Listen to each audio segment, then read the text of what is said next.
Hello everyone, how to remove background in Canva. So let's start. So here first I'm going to upload one image. Go to the left hand side and click on the uploads option and click on here upload files. And here I select the my dog image.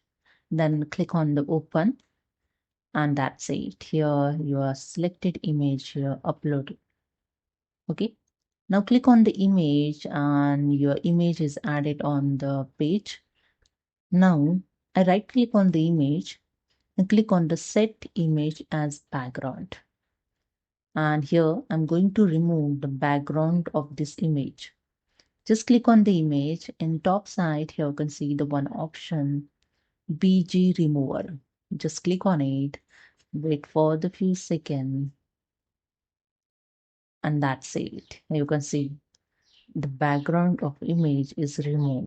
So this is the way you can remove background of image in Canva. Hope you understood. Subscribe to channel. Thank you.